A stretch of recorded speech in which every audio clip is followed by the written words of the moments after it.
चुडा राजवरखी हाती हौस बाळ वयातली, रानवाभळीची फुले पुन्हा कानात घातली. उभी परवंटा साडी घट्ट नेसले कसून, आणि वृंदावनापाशी उगी राहिले बसून. जुन्या आजोळाची आता पार झाली पडझड, जुन्या आजोळाची आता पार झाली पडझड. ओटी अंगण ओसरी एक राहिले ना धड. हरवले बाळवय खोल जिव्हारी लागले, हरवले बाळवय खोल जिव्हारी लागले. उठे मुकाट तिथून मन शेणले भागले. क्षणभरही वळून नाही पाहिले मी मागे, क्षणभरही वळून नाही पाहिले मी मागे. काय राहिले तिथेच, काय आले मज संगे. देवाच्या देवळातून चोरून आणलेला लोलक हरवला माझ्या हातून. तेव्हा डोळ्यातली फुलपाखरं उडून गेली आणि विजली पाण्याच्या थेंबातली इंद्रफुलं.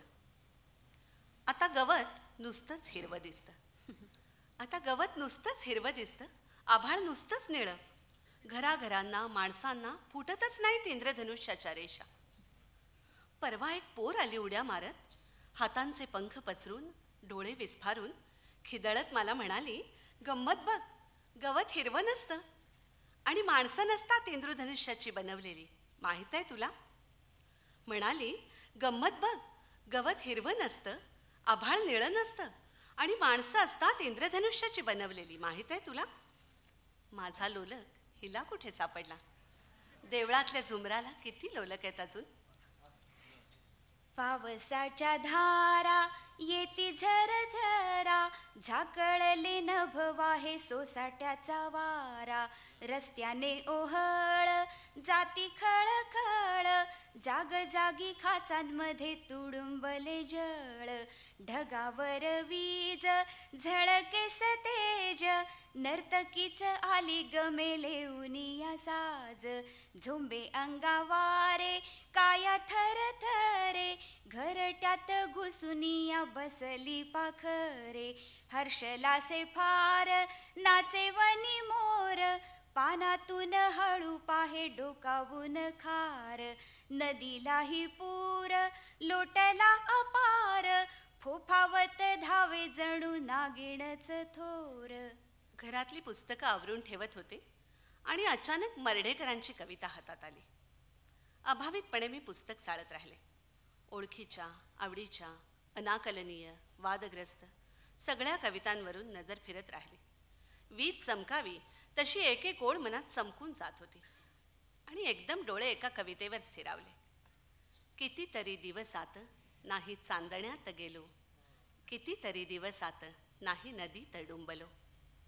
दृष्टी कवितेच्या ओळीवरून फिरत होती. बघता बघता समोरचं पुस्तकाचं पान, त्याच्यावरच्या ओळी सगळं पाण्यात बुडवल्यासारखं नजरेसमोर हेलकावत गेलं. मग अंधूक होत विरत गेलं.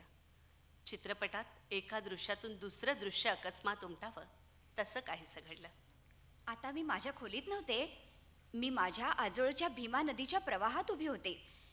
माझ्या अंगावरच्या साडीच्या जागी परकर पोलका होता. परकराचे ओझे मी माझ्या लहानशा हाताने सावरून धरले होते.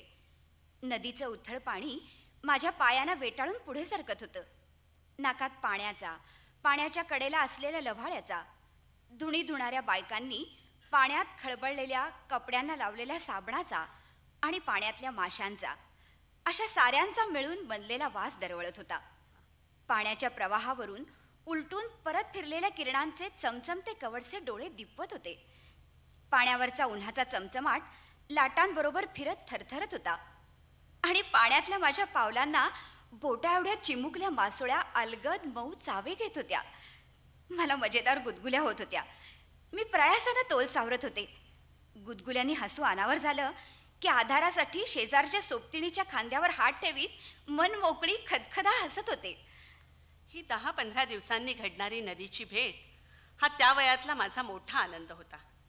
नदीवर जाताना गावाच्या बाजारपेठेतून जावं लागे. वाटेत एकेका मैत्रिणीच्या घरी जाऊन तिला बरोबर घ्यायचं.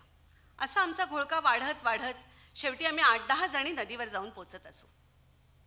डावीकडून उजवीकडे वाहत चाललेला नदीचा निळा प्रवाह, त्यावर तळपणारं सकाळचं ऊन, नदीच्या काठाशी असलेली मोगली एरंडाची आणि त्रिधारी निवडुंगाची झाडं, पलीकडे दूरवर पसरत गेलेल्या मळ्यांचा हिरवागार रंग, क्षितिजाशी उभे असलेले जांभळ्या छटेचे डोंगर आणि या सगळ्या प्रसन्न विस्तारावर मायेनं ओथंबून वाकलेलं आभाळ. वा, आमच्या इवल्याशा डोळ्यात तो सगळा देखावा चित्रासारखा उमटे.